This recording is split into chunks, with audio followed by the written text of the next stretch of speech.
N type semiconductor. तो मैंने आपसे पहले ही कहा था जिस तरीके की इम्प्योरिटी आप ऐड करेंगे उसके अकॉर्डिंग आपके दो क्लासिफिकेशन है एक्सट्रिंसिक सेमीकंडक्टर की। तो पहला तो मैंने आपको बताया पी टाइप। पी टाइप अपने आप पी जो रिप्रेजेंट कर रहा है वो कह रहा है कि होल्स, यानी मेजॉरिटी चार्ज कैरियर्स क्या होंगे उसमें होल्स, और जो एन रिप्रेजेंट कर रहा है वो कर रहा है इलेक्ट्रॉन्स, यानी मेजॉरिटी चार्ज कैरियर्स में क्या होंगे इलेक्ट्रॉन्स। तो हमें इस तरीके की इम्प्योरिटी यूज करनी है कि नंबर ऑफ इलेक्ट्रॉन्स को हम इंक्रीज कर सकें। तो बेसिकली एन टाइप सेमीकंडक्टर में जो हम इम्प्योरिटी एक्सटर्नल इम्प्योरिटी ऐड करते हैं वो होती है pentavalent.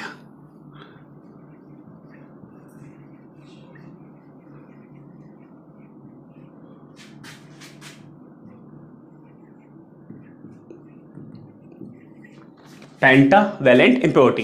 Pentavalent impurity that means outer most orbit में जो नंबर ऑफ इलेक्ट्रॉन्स रहेंगे वो रहेंगे 5, यानी जो नंबर ऑफ वैलेंस इलेक्ट्रॉन है वो कितने रहेंगे आपके 5। तो हम डिस्कस कर लेते हैं कौन कौन सी पेंटावैलेंट इम्प्योरिटी होती है।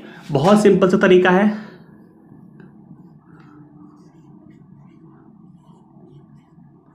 ये आपकी पेंटावैलेंट इम्प्योरिटी होती है। आपने केमिस्ट्री, मैंने पहले भी कहा था, अपने इंटरमीडिएट में केमिस्ट्री पर रखी है। मे बी आप किस तरीके से इन चीज़ों को रिकॉल करते हैं आई डोंट नो। ये आपका 5th कॉलम होता है, 5th कॉलम के एलिमेंट है। अगर हम बेसिकली पीरियोडिक टेबल की बात करते हैं, मेंडलीव की पीरियोडिक टेबल, ये 5th कॉलम के एलिमेंट हैं, ये आपके पेंटावैलेंट होते हैं। इसी तरीके से अगर ट्राईवैलेंट इम्प्योरिटी की बात की जाए तो मैंने आपको पहले ही बताया है कि बेल एल्यूमिनियम का इंडियन टैली में। इसी तरीके से इस चीज़ को भी याद कर सकते हैं, वो 3rd कॉलम के थे, इसी तरीके से इस चीज़ को भी हम याद कर सकते हैं। ना पकड़ो ऐसे सब बीमार हैं, ना पकड़ो ऐसे सब बीमार हैं। Nitrogen, phosphorus, arsenic, antimony, bismuth. ठीक है, तो सिमिलरली हम फिर से एक स्ट्रक्चर ड्रॉ करते हैं किस तरीके से एटॉमिक बॉन्डिंग होती है। अगर हम इसको एक इम्प्योरिटी को ऐड करते हैं तब किस तरीके से बॉन्डिंग फॉर्म होती है। तो हम यहाँ पे ले लेते हैं आर्सेनिक, और ये आपका कोवलेंट बॉन्ड बनाएगा सिलिकॉन से, सिलिकॉन से, सिलिकॉन से, सिलिकॉन से, सिलिकॉन, सिलिकॉन, सिलिकॉन।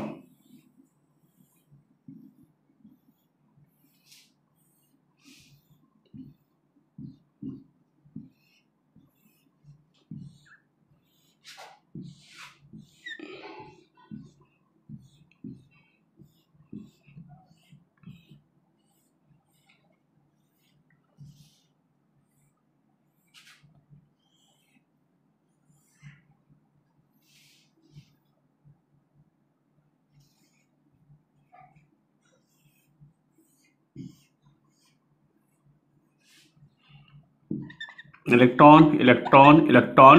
सिलिकॉन में आउटर मोस्ट ऑर्बिट होते हैं 4 इलेक्ट्रॉन, जो होते हैं आउटर मोस्ट ऑर्बिट इलेक्ट्रॉन वो होते हैं 4, यानी बैलेंस इलेक्ट्रॉन क्या है 4 है। तो सिलिकॉन में 4 इलेक्ट्रॉन है, 4 4 4 4 4 4 4 इलेक्ट्रॉन, 4 इलेक्ट्रॉन।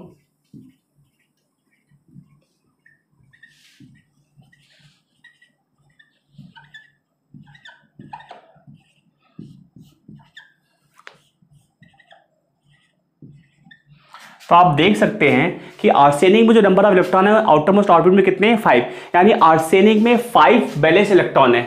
आर्सेनिक में 5 बैलेंस इलेक्ट्रॉन है, जबकि आपके सिलिकॉन में कितने होते हैं 4। तो सिलिकॉन के जो 4 इलेक्ट्रॉन हैं वो आर्सेनिक के 4 इलेक्ट्रॉन के साथ तो कोवलेंट बॉन्डिंग बना लेंगे, लेकिन जो आर्सेनिक का 5th इलेक्ट्रॉन होगा वो क्या होगा, फ्री हो जाएगा।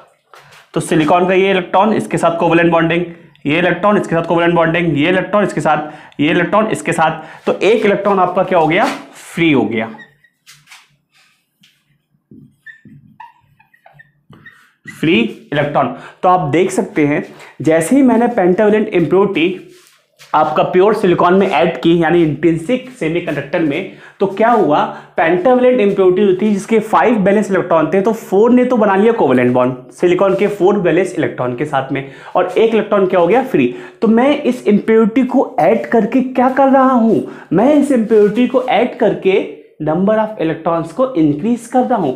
अगर इस स्ट्रक्चर में, अगर सिलिकॉन स्ट्रक्चर की हम बात करें, अगर किसी पर्टिकुलर टेम्परेचर पे 10 इलेक्ट्रॉन और 10 होल भी होंगे, लेकिन जैसे ही मैंने पेंटावैलेंट इंप्योरिटी को ऐड कर दिया तो एक इलेक्ट्रॉन आपका इंक्रीज हो गया। दैट मीन्स अब नंबर ऑफ इलेक्ट्रॉन ज्यादा है, नंबर ऑफ होल्स कम है। तो जो मेजॉरिटी चार्ज कैरियर्स होंगे इस केस में, यानी कि एन टाइप सेमीकंडक्टर के लिए, वो क्या होंगे? Majority charge carriers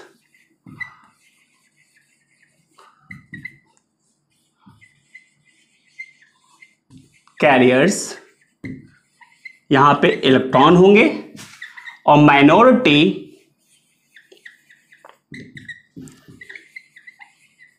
charge carriers आपके होल्स होंगे। तो बेसिकली पेंटावैलेंट इंप्योरिटी को मैं इंट्रिंसिक या प्योर सेमीकंडक्टर में ऐड करके नंबर ऑफ इलेक्ट्रॉन्स को इंक्रीज कर रहा हूं, तो इसको हम बोलते हैं एन टाइप सेमीकंडक्टर। कंडक्टिविटी आपकी इंक्रीज होगी because we are increasing the number of electron by adding external impurity and that impurity is pentavalent type impurity.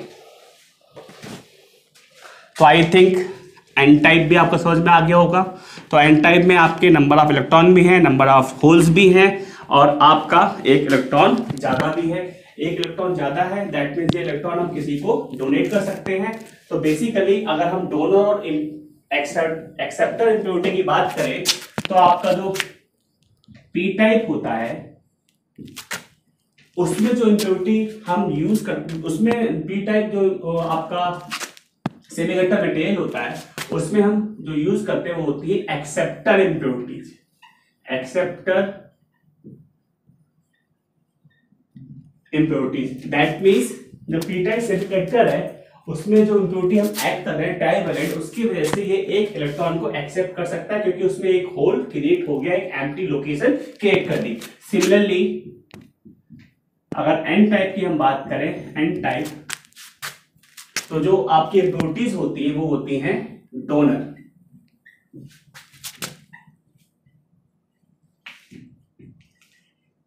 Donor impurities. So I think concept of acceptor and donor impurities are I think you can understand the concept of acceptor impurities and the donor impurities. Donor impurities जो donate कर रही है। तो pentavalent impurity, अगर हम pentavalent की बात करते हैं तो पेंटावैलेंट इंप्योरिटी क्या है आपकी? डोनर टाइप इंप्योरिटी है। पेंटावैलेंट इंप्योरिटी क्या है? डोनर टाइप, क्योंकि ये इलेक्ट्रॉन डोनेट कर रही है। जबकि एक्सेप्टर इंप्योरिटीज क्या है आपकी? जबकि एक्सेप्टर इंप्योरिटी कौन सी है आपकी? ट्राइवैलेंट इंप्योरिटी, क्योंकि ट्राइवैलेंट इंप्योरिटी ऐड करने से एक होल आपको क्रिएट हो रहा है। उस होल की वजह से बेसिकली क्या होगा, हम लोग एक इलेक्ट्रॉन को एक्सेप्ट कर सकते हैं। तो I think acceptor impurity concept and the donor impurity concept is clear to you. अब हम जो डिस्कस करेंगे बेसिकली हम डिस्कस करेंगे इन दोनों का कंपैरिजन। हालांकि कंपैरिजन आप खुद से समझ सकते हैं पी टाइप एन टाइप का, ऐसी कोई रिक्वायरमेंट नहीं है, फिर भी मैं आपको वर्बली बता दे रहा हूँ। पी टाइप में जो नंबर ऑफ होल्स है वो क्या है? मेजॉरिटी चार्ज कैरियर्स है। नंबर ऑफ इलेक्ट्रॉन जो है वो क्या है आपके? माइनॉरिटी चार्ज कैरियर्स है। अगर एन टाइप की बात करें तो मेजॉरिटी चार्ज कैरियर्स क्या है? इलेक्ट्रॉन्स, और जो आपके माइनॉरिटी चार्ज कैरियर्स है वो क्या है? होल्स। अगर हम पी टाइप सेमीकंडक्टर की बात कर रहे हैं, जो इंप्योरिटी हम यूज कर रहे हैं वो कैसी है आपकी? ट्राइवैलेंट। लेकिन एन टाइप सेमीकंडक्टर के लिए जो इंप्योरिटी हम यूज कर रहे हैं वो कैसी है आपकी? पेंटावैलेंट। और अगर हम पी टाइप की बात करते हैं तो जो इंप्योरिटी हम ऐड कर रहे हैं उन इंप्योरिटीज को हम बोलते हैं एक्सेप्टर इंप्योरिटीज, और जो एन टाइप में हम यूज कर रहे हैं वो इंप्योरिटी को हम बोलते हैं आपका डोनर इंप्योरिटीज, क्योंकि डोनर में हम पेंटावैलेंट का यूज कर रहे हैं। अब मैं जो टॉपिक डिस्कस करूंगा वो टॉपिक है आपका ड्रिफ्टिंग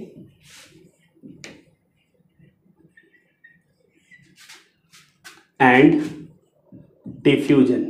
बहुत ही छोटा टॉपिक है, ज्यादा डिटेल में डिस्कस नहीं करना है।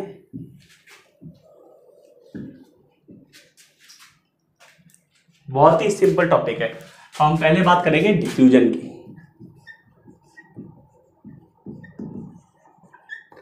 डिफ्यूजन आप पहले से ही परिचित हैं। अगर हमें डिफ्यूजन को डिफाइन करना हो, अगर हम इस कॉर्नर पे एक परफ्यूम को स्प्रे कर दें तो धीरे धीरे क्या होगा, उस परफ्यूम की जो स्मेल है, जो महक है, वो पूरे कमरे में फैल जाती है। तो जैसे ही मैंने इस कमरे के कॉर्नर पे परफ्यूम को छिड़का, परफ्यूम को स्प्रे किया, तो वहां पर क्या हुआ, परफ्यूम के पार्टिकल की जो डेंसिटी बहुत ज्यादा हाई हो गई, कंसंट्रेशन हाई हो गया। लेकिन और जगह परफ्यूम का जो कंसंट्रेशन है, पार्टिकल कंसंट्रेशन है, वो कैसा है, लेस है। तो धीरे धीरे पार्टिकल क्या होंगे, हायर जो कंसंट्रेशन है वहां से जो जहां जहां कंसंट्रेशन लो होगा वहां वहां वो फ्लो होने लगेगा। अगर मैंने दो बकेट या दो बीकर आपने एक दूसरे से कनेक्ट कर दिए, एक में वाटर लेवल आपका हाई है, एक में वाटर लेवल आपका लो है, तो वाटर कहां से कहां मूवमेंट होगा, हायर लेवल से कहां मूव होगा, वाटर लोअर लेवल की ओर, जब तक कि दोनों आपस में इक्वल नहीं हो जाते। इसी तरीके से अगर परफ्यूम को स्प्रे करता हूं तो परफ्यूम के पार्टिकल धीरे धीरे आपको पूरे कमरे में आपके फैल जाएंगे, आपको भी स्मेल आने लगेगी। तो डिफ्यूजन यही बताता है डिफ्यूजन आपको यही बताता है, डिफ्यूजन में बेसिकली जो आपके कंसंट्रेशन पार्टिकल हैं, जो पार्टिकल हैं वो हायर कंसंट्रेशन से लोअर कंसंट्रेशन की ओर मूव करते हैं। In the diffusion charge carriers transported from higher concentration to lower concentration। बहुत ही सिंपल सी डेफिनेशन है। अगर आपको डिफ्यूजन कभी भी एक्सप्लेन करना हो तो डिफ्यूजन एक ऐसा फिनोमिना है जहां आपके चार्ज कैरियर्स जो ट्रांसपोर्ट होते हैं, जो फ्लो होता है, वो हायर कंसंट्रेशन से लोअर कंसंट्रेशन की ओर होता है। डिफ्यूजन की हम बात करें तो डिफ्यूजन में एक फार्मूला है, वो कई बार उस पर एक न्यूमेरिकल बेस्ड क्वेश्चन आ जाता है। जो आपका डिफ्यूजन लेंथ होती है उसको हम डी टाउ से रिप्रेजेंट करते हैं। ये होती है डिफ्यूजन लेंथ का फार्मूला। कि मतलब अगर आपने कहीं स्प्रे किया है, या हम बात करते हैं कि चार्ज पार्टिकल जो ट्रांसपोर्ट हो रहे हैं, जो फ्लो हो रहे हैं हायर कंसंट्रेशन से लोअर कंसंट्रेशन की ओर, तो कहां तक उनका मूवमेंट होगा, इस चीज को हम इस चीज से समझ सकते हैं डिफ्यूजन लेंथ से। इस एल को बोलते हैं डिफ्यूजन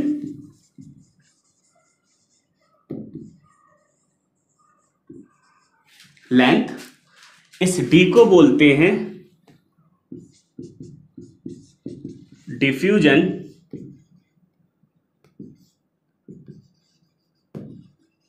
कांस्टेंट, और इस टाउ को बोलते हैं रिलैक्सेशन टाइम।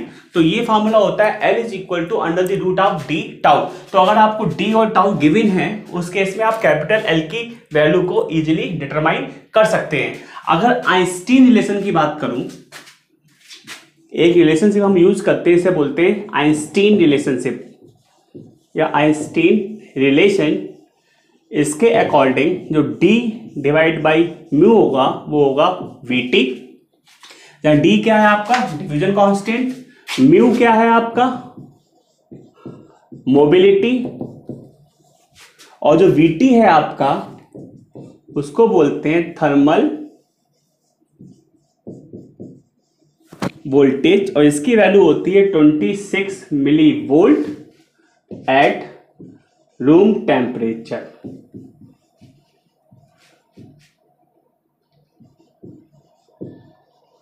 (27 degree centigrade. तो VT की वैल्यू क्या है 26 मिलीवोल्ट एट रूम टेम्परेचर। तो ये फॉर्मूला होता है D divide by mu is equal to VT। तो यहां से अगर मैं D की वैल्यू निकालूं इन टर्म्स ऑफ म्यू, तो मैं यहां ये पुट कर सकता हूं L is equal to D की वैल्यू क्या है आपका म्यू VT, यानी कि म्यू VT टाउ। तो इस फार्मूले के हेल्प से मैं डिफ्यूजन लेंथ को भी निकाल सकता हूं। कई सारे कॉम्पिटिटिव एग्जाम ऐसे हैं जिसमें डिफ्यूजन लेंथ पूछी है और आपको डेटा गिवन है। तो इस फार्मूले को, बहुत ही छोटा फार्मूला, इसको आपने माइंड में याद रखिएगा। Einstein relationship D divide by mu equal to VT होता है, और डिफ्यूजन लेंथ का फार्मूला होता है under the root of D into tau. बहुत ही इंपॉर्टेंट फार्मूला है। तो डिफ्यूजन आप समझ गए होंगे। The movement of charge carriers from higher concentration to lower concentration is defined as a diffusion। और ट्रस्ट मी, ये डिफ्यूजन बहुत ही इंपॉर्टेंट है। ये आगे अभी बहुत काम आने वाला है जब हम लोग पीएन जंक्शन का फॉर्मेशन डिस्कस करेंगे, कैसे पीएन जंक्शन फॉर्म होता है। दूसरा जो टॉपिक है वो है आपका ड्रिफ्टिंग। ड्रिफ्टिंग, अगर मैं किसी पर्टिकुलर रिवर की बात करूं, किसी भी नदी की बात करूं और उसमें वाटर आपका फ्लो कर रहा है, उसमें एक वुडन स्टिक, एक लकड़ी का टुकड़ा डाल लूं, तो जिस डायरेक्शन में आपका फ्लो कर रहा है वाटर, उसी डायरेक्शन में वो लकड़ी का टुकड़ा भी आपका फ्लो करने लगेगा। यानी वाटर की वजह से, वाटर की मूवमेंट की वजह से आपका लकड़ी का जो गुटका है, जो लकड़ी का वुडन स्टिक यूज किया है, वो भी आपका फ्लो कर रहा है। तो इसी तरीके से चार्ज कैरियर्स का भी मूवमेंट होता है किसी भी डिवाइस में, वो होता है एक्सटर्नल इलेक्ट्रिक फील्ड, या सिर्फ इलेक्ट्रिक फील्ड ही हम इसको कह देते हैं, इलेक्ट्रिक फील्ड। तो इलेक्ट्रिक फील्ड की वजह से जब चार्ज कैरियर्स का मूवमेंट होता है तो इसको हम बोलते हैं ड्रिफ्टिंग। ठीक है, so the movement of charge carriers in the affect of electric field, और due to the applied electric field there is a movement of charge carriers, उसको बोलते हैं ड्रिफ्टिंग। जब चार्ज कैरियर्स का मूवमेंट इलेक्ट्रिक फील्ड की वजह से हो तो इस चीज को बोलते हैं ड्रिफ्टिंग। तो डिफ्यूजन क्या होता है? डिफ्यूजन अपने आप होता है, सेल्फ फिनोमिना है ये। अगर एक लोकेशन पे, एक प्लेस पे अगर चार्ज पार्टिकल कंसेंट्रेशन आपका बढ़ गया है तो हल्के हल्के स्लोली वो क्या होगा, basically due to concentration gradient charge particle move करने लगते हैं। लेकिन आपका ड्रिफ्टिंग में क्या होता है? ड्रिफ्टिंग में चार्ज कैरियर्स का मूवमेंट तभी स्टार्ट होता है जब आप एक इलेक्ट्रिक फील्ड को अप्लाई करेंगे, यानी इलेक्ट्रिक फील्ड की वजह से चार्ज कैरियर्स का मूवमेंट हो रहा है। जो हमने एक्सटर्नल वोल्टेज अप्लाई किया है, जो पोटेंशियल डिफरेंस अप्लाई किया हमने एक, उसकी वजह से जो इलेक्ट्रिक फील्ड होती है वो सपोर्ट करती है चार्ज कैरियर्स को मूवमेंट करने पे। तो आपके दो प्रोसेस मैंने डिस्कस किए हैं। पहला प्रोसेस था आपका ड्रिफ्टिंग, इसमें डिफ्यूजन लेंथ भी डिस्कस की है, बहुत इंपॉर्टेंट है, उस पर बेस्ड न्यूमेरिकल आता है। अभी मैं आगे डिस्कस करूंगा किस तरीके से न्यूमेरिकल आता है। तो I think there is no problem in the case of drifting and diffusion. Now we will discuss about the conductivity and mobility.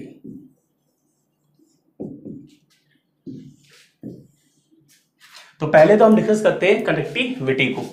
तो कंडक्टिविटी को जो हम रिप्रेजेंट करते हैं वो करते हैं रिप्रेजेंट सिग्मा से। बेसिकली वाई मैं इसको क्यों डिस्कस करना चाह रहा हूँ, क्योंकि कंडक्टिविटी और मोबिलिटी पे बेस्ड कई सारे न्यूमेरिकल कंपटीशन, जो भी कॉम्पिटिटिव एग्जाम है उसमें आ चुके हैं, और ये न्यूमेरिकल बहुत ही सिंपल होते हैं और हार्डली 5 या फिर 10 सेकंड में न्यूमेरिकल इजीली सॉल्व हो सकते हैं। तो हमें कंडक्टिविटी और मोबिलिटी के फॉर्मूले अपने माइंड में रखने होंगे, और अगर इसको अप्लाई करना हो तो हम इसको अप्लाई कर देंगे। तो पहले हम डिस्कस करते हैं मोबिलिटी। हर चार्ज कैरियर से एक मोबिलिटी होती है, जिस मोबिलिटी से वो मूवमेंट कर रहा है। बेसिकली मोबिलिटी कहीं ना कहीं टेम्परेचर पे डिपेंड करती है। जब आप टेम्परेचर इंक्रीज करते हो तो मोबिलिटी बेसिकली आपकी डिक्रीज होती है। मैं आपको डिस्कस भी कर चुका हूँ। जो आपका मोबिलिटी है बेसिकली म्यू, वो आपकी डायरेक्टली प्रोपोर्शनल टू होती है डायरेक्टली प्रोपोर्शनल टू होती है टी की पावर माइनस एम, जहाँ एम क्या है आपका कांस्टेंट है। m की value in case of electron की हम बात करें तो m की वैल्यू होती है 2.5, और m अगर होल की बात करते हैं तो m की वैल्यू होती है आपकी 2.7। ठीक है, तो m की वैल्यू ये हम सिलिकॉन के लिए डिफाइन कर रहे हैं यहाँ पे। तो जो m की वैल्यू होती है बेसिकली 2.5 होती है, और जो m की वैल्यू आपके होल के लिए होती है वो होती है m 2.7। तो मोबिलिटी डायरेक्टली प्रोपोर्शनल होती है टी की पावर माइनस एम। यानी कि अगर आप टेम्परेचर को इंक्रीज करते हो तो कहीं ना कहीं उस चार्ज कैरियर्स की मोबिलिटी जो होगी वो आपकी कमजोर हो जाएगी। यानी कहीं ना कहीं मोबिलिटी में इफेक्ट पड़ता है टेम्परेचर को इंक्रीज करने से। अगर सिंपली मैं आपको मोबिलिटी कुछ अनदर वर्ड में डिफाइन करूँ एक और फार्मूला से, तो बेसिकली किसी भी चार्ज कैरियर्स की जो आपकी एवरेज वेलोसिटी होती है हल्के हल्के जब बढ़ती है, कहीं ना कहीं उसको हम ड्रिफ्ट वेलोसिटी बोलते हैं। म्यू ड्रिफ्ट वेलोसिटी को, और अगर हम इलेक्ट्रिक फील्ड को इंक्लूड करें तो म्यू का फार्मूला हम डिफाइन कर सकते हैं, म्यू इक्वल टू होता है वी डिवाइड बाई ई। अगर इस फार्मूले की हेल्प से आपको म्यू को डिफाइन करना हो तो मोबिलिटी कैसे डिफाइन कर सकते हैं? Mobility is basically defined as a drift velocity per electric field. Is that clear to you? तो अगर किसी फार्मूले में आपको Vd की वैल्यू गिवन है और ई की वैल्यू गिवन है और आपसे पूछा जाता है determine the mobility, you can easily determine the mobility value. अगर वी डी गिवन है, ई गिवन है, तो हम आराम से मोबिलिटी की वैल्यू को डिटरमाइन कर सकते हैं। और एक फॉर्मूला ये है कि म्यू जो होता है डायरेक्टली प्रोपोर्शनल टू टी के पावर माइनस एम होता है। आपसे एग्जाम में थ्योरेटिकल क्वेश्चन पूछ सकते हैं कि अगर हम टेम्परेचर को इंक्रीज करते हैं तो मोबिलिटी पे क्या इफेक्ट होगा। तो मोबिलिटी पे क्या इफेक्ट होगा, टेम्परेचर को इंक्रीज करोगे तो मोबिलिटी आपकी डिक्रीज होगी। और ये चीज मैंने मेटल जो कंडक्टर डिस्कस किया था वहां पर भी मैंने आप लोगों को डिस्कस किया था। किसी भी मेटल का या कंडक्टर का हम जब टेम्परेचर इंक्रीज करते हैं तो चार्ज कैरियर्स का मूवमेंट अफेक्ट होता है, तो उस केस में आपकी मोबिलिटी क्या होती है, डिक्रीज होती है। अगर आपकी मोबिलिटी डिक्रीज हो रही है, चार्ज कैरियर्स जो मूव कर रहे हैं फ्रीली वो डिस्टर्ब हो रहे हैं, तो कहीं ना कहीं कंडक्टिविटी आपकी डिक्रीज होगी और रेजिस्टिविटी इंक्रीज होगी। इसलिए जो मेटल होता है उसका positive temperature coefficient of resistance होता है, क्योंकि मोबिलिटी इफेक्ट हो रही है चार्ज कैरियर्स जो फ्रीली मूव कर रहे हैं। ठीक, तो ये पॉइंट बहुत ही ज़्यादा इंपॉर्टेंट है। अब हम डिस्कस करेंगे कनेक्टिविटी, क्योंकि कई सारे कॉम्पिटिटिव एग्जाम में कनेक्टिविटी बेस्ड क्वेश्चन भी आए हैं। तो कनेक्टिविटी मैं आपको बता चुका हूं पहले ही डिटेल में, यहाँ पे हम थोड़े से फॉर्मूले डिस्कस कर लेंगे। कनेक्टिविटी को रिप्रेजेंट करते हैं सिग्मा से, और सिग्मा इक्वल टू होता है एन ई म्यू, जहाँ पे म्यू क्या है, मोबिलिटी, एन क्या है, नंबर ऑफ चार्ज कैरियर, ई क्या है, charge on electron 1.6 into 10⁻⁻19 coulomb, ये सब आपको पहले से ही पता है। म्यू क्या है, मोबिलिटी। Is that clear. तो अगर मैं किसी इंट्रिंसिक सेमीकंडक्टर की बात करता हूं तो यहां सिग्मा आई आ जाएगा, यहां एन आई आ जाएगा। अगर किसी एक्सट्रिंसिक की बात, अगर मैं इलेक्ट्रॉन्स के लिए बात करता हूं तो यहाँ पे आपका सिग्मा एन आ जाएगा, यहाँ तो एन एन ई म्यू आ जाएगा। अगर मैं होल के लिए बात करता हूं तो यहाँ पे सिग्मा एच आ जाएगा, ये एन एच हो जाएगा, यानी होल की जो मोबिलिटी आपको क्वेश्चन में गिवन है यहाँ म्यू एच आ जाएगा। ठीक है, तो ये फार्मूले की हेल्प से चाहे होल के लिए कनेक्टिविटी चाहे इलेक्ट्रॉन्स के लिए कनेक्टिविटी हम सबके लिए डिटरमाइन कर सकते हैं। तो ये फार्मूला भी बहुत इंपॉर्टेंट है। और ये बात आप लोग पहले से ही जानते हैं कि अगर आपको कनेक्टिविटी गिवन है you can also determine the resistivity. So sigma is equal to 1 divided by rho. That means rho is equal to 1 divided by n e mu. तो आप किसी भी सेमीकंडक्टर मटेरियल की रेजिस्टिविटी भी निकाल सकते हैं। हो सकता है कि आपको जो फार्मूला गिवन हो, वो आपको जो डेटा गिवन हो उसमें रेजिस्टेंस की वैल्यू गिवन हो, उसमें लेंथ गिवन हो, उसमें एरिया गिवन हो, और आपसे पूछा जाए कि रेजिस्टिविटी क्या होगी, तब भी हम रेजिस्टिविटी डिटरमाइन कर सकते हैं। Rho equal to R A divide by L से। तो रेजिस्टिविटी की हम बात करें, अप्रॉक्सीमेटली आप कह सकते हैं रेजिस्टेंस की इक्वल होती है। किस केस में, जब आपका किसी भी उसका स्पेसिमेन का जो क्रॉस सेक्शनल एरिया हो वो क्या हो, 1, यानी यूनिटी क्रॉस सेक्शनल एरिया हो, और लेंथ भी उस स्पेसिमेन की क्या हो, 1। उस केस में रेजिस्टिविटी क्या है, डायरेक्टली इक्वल टू क्या है, रेजिस्टेंस। तो अगर आपको इस फॉर्मूला का यूज करना है, आपको ये डेटा गिवन है तो आप इस फॉर्मूला का यूज कर लेंगे।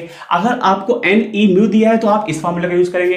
दैट मीन्स आप कंडक्टिविटी भी डिटरमाइन कर सकते हैं, आप रेजिस्टिविटी भी डिटरमाइन कर सकते हैं। और आप टेस्ट करिए, जितनी भी कॉम्पिटिटिव एग्जाम होते हैं आपके, कोई भी एग्जाम हो, सारे एग्जाम में कंडक्टिविटी और आपका रेजिस्टिविटी पे बेस्ड न्यूमेरिकल आए हैं। और ये भी हो सकता है कि आपको J equal to sigma E का भी यूज करना पड़े।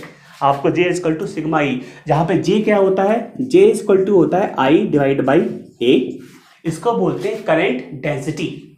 J आपका होता है करंट डेंसिटी और ये होता है I डिवाइड बाई A, जहां A आपका क्रॉस सेक्शनल एरिया है डिवाइस का, I जितनी करंट आपकी फ्लो कर रही है।